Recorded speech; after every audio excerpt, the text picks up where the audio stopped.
May mga multo ba na nakaraan na humahabol sa atin? Mga multo na nakaraan na patuloy tayong binabagabag sa ating lipunan? Sa aking palagay, ang mga maling desisyon natin sa agrikultura ay nagiging malalim na sugat sa ating bansa. Tara at lawakin natin ang isipan natin ngayon sa paksa. Ano ba ang primary sector? Ito ang importante na sektor sa ekonomiya dahil dito nanggagaling ang hilaw na produkto galing sa pag-produce ng iba't ibang sektor sa agrikultura. Ito ang pangingisda, pag-aani, pangungubat at pangayupan. Ito rin ang paunahing trabaho sa probinsya.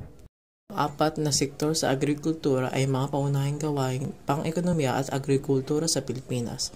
Ang mga ito ay mahalaga sa pagbibigay ng pagkain, kabuhayan at mga pangailangan ng tao, habang may malaking epekto rin sa kultura at kapaligiran ng bansa.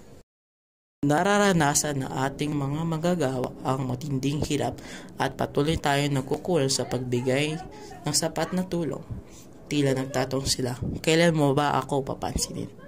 Kaya naman, narapat lamang natugunan natin ang kanilang mga pangailangan gamit ang donasyon sa pera, kagamitan at pagkain. Yun lang at maraming salamat sa pakikinood.